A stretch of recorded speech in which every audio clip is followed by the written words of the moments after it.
গদ্ধাপি তোৰ পঢ়া শুনা নাই নেকি অকল যে গানকে গাই থাক আচ্ছা কেনেকৈ কৈছে অলগদ্ধ বুলি কি অলগদ্ধ দেখিলে মোৰ ব্ৰেইনটো উৰাজাহাজ গম পাই নে নাপায় আপুনি মগজটো উৰাজাহাজৰ ৰকম চলে মোৰ ভাগত হয় হয় সেইকাৰণে একো এটা নোৱাৰো কিবা এটা অংক এটা কৰিবলৈ দিলে উলিয়াব নোৱাৰো কি নোৱাৰা দেখিলে আপুনি কি নোৱাৰা দেখিলে চব পাওঁ মই প্ৰশ্ন সুধি চাওক লাগিলে কথাটো সেইটোহে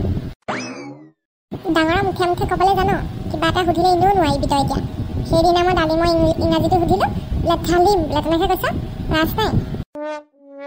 ইংৰাজীটো অকণমান দিগদাৰ হয় গণিতৰ প্ৰশ্ন সোধক গণিতৰ মই সুধিলে চব পাই তোক গণিতৰ প্ৰশ্ন সুধিম বাৰু তই সেই নেওতাখনকে মাতি শুনাচোন বাৰু পুৰণা নেওতা মনত আছে নাই তোৰ ভাগত অঁ সেইটোনো কথা হ'লে মনত আছেও মোৰ ভাগত তেতিয়াহ'লে পুৰণা পাছৰ নেওতাখন গাচোন পাছৰ ঘৰখন গা সেইটোনো কথা হ'লনে বহুত উজু উজু যদি গাই শুনাই দে আকৌ তেতিয়াহ'লে গাইছোঁ দেই 5 গুণ 5 5 গুণ 10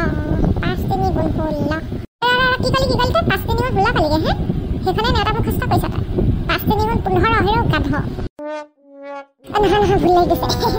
তেনেকৈ মই নোৱাৰোঁ আঙুলিত হিচাপ কৰি কৰিহে মই কওঁ অংকটো সেয়াহে আৰু নেওতা এখন মুখস্থ নাই তাই আকৌ বোলে মোৰটো হেনো উৰাজাহাজ বোলে সেইবোৰে কথা অলগদ্ধ বুলি ক'লেও বেয়া পায় তদ্ধা মুখ্য বুলি ক'লেও বেয়া পায় ডাঙৰৰ মুখে মুখে ক'বলৈ দিবা একদম মুখখন টেক টেককৈ বজাবলৈ দিবা দাগিটা উলিয়াই হ'ব যে না নেওতাখন মুখস্থ নহওঁতে ইমান কথা শুনাইছেনে আপুনি দহ ঘৰটো গাই দিওঁ নেকি দহ ঘৰটোনো কোনে নোৱাৰে দহ ঘৰটোতো চবেই পাৰিব আপুনি যেন বেছি যেন কৰি আছে আপোনাক প্ৰশ্ন কেইটামান সুধোঁ নেকি গণিতৰ অঁ সোধ মই পাৰিম সোধ কি ভয় কৰিছে নেকি কিবা তেতিয়াহ'লে হ'ব নোৱাৰিলে আকৌ লাজ পাব আকৌ দেই বেছি অভাৰ স্মাৰ্ট দেখুৱাবলৈ নালাগে আকৌ তাৰ আগত সোধচোন বাৰু এনেও পাৰিম মই অঁ কওকচোন বাৰু এটা ডিমৰ দাম যদি 7 টকা হয় গণেশগুৰিত ৰাতিপুৱা চাহকাপৰ দাম কিমান এইটো আকৌ কেনেকুৱা ধৰণৰ প্ৰশ্ন হ'ল আকৌ কি প্ৰশ্ন সুধিছা ভালকৈ সোধ সেয়া নাই পোৱাৰ কাৰণে দেখিছানে কেনেকুৱা কৈছে পাৰিলেহে ক'ব আপুনি আৰে প্ৰশ্ন এনেকুৱা সুধিছে যাৰ একো উত্তৰে নাই কি প্ৰশ্ন সুধিছা বেলেগ এটা সোধ হ'ব তেতিয়াহ'লে ৰ'ব বেলেগ এটা সুধিছোঁ দেই এইটো ক'ব দেই মীনাৰ ঘৰটো বিদ্যালয়ৰ পৰা 1 কিলোমিটাৰ দূৰত তেতিয়াহ'লে মীনাৰ ঘৰটো কোন দিশে আছে আৰে তই কি প্ৰশ্ন কৰিছ এইবোৰ মাথা গৰম নকৰিবি আকৌ দেই এইবোৰ কি প্ৰশ্ন হ'ল তই ক'ৰ পৰা সুধি আছে এইবোৰ মোৰ ব্ৰেইনৰ পৰাই সুধি আছে সেয়েহে আপুনি ক'বই নোৱাৰিলে ফুটনিটো বেছি ইফালে আকৌ তই বৰ একদম সাংঘাতিক বস্তু আছ দেই তই এইবোৰ প্ৰশ্ন বেলেগক কৰিলে তোৰ পাগল বুলিয়ে ভাবিব আচৰিত ধৰণৰ ছোৱালী নোৱাৰিলে চবেই তেনেকেই কয় আৰে তই একো লজিক নাই এটা প্ৰশ্ন সুধিছ আকৌ কি কথা ওলাইছ তই আকৌ হ'ব বেলেগ এটা সুধিছোঁ ৰ'ব দেই এইবাৰ ভাল এটা সুধিবি দেই হ'ব ভাল এটাই সুধিম বহকচোন আপুনি বহক মই সুধি আছোঁ নহয় পুৱা 6 বজাত যদি ৰমেনে শুই উঠে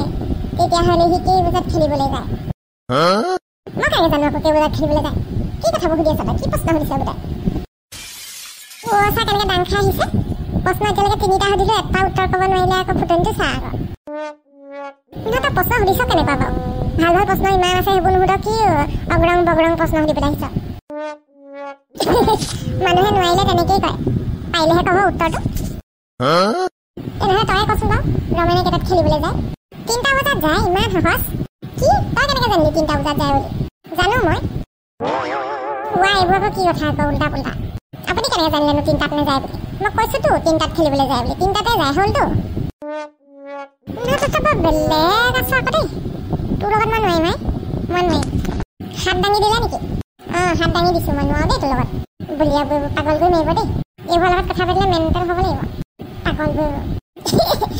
পাতলি বাইদেউক একদম আজি ঘমৰ ঘণ্টি লৰাই দিছোঁ গণিত শিকাবলৈ হেমক আচল গণিতে শিকাই দিছোঁ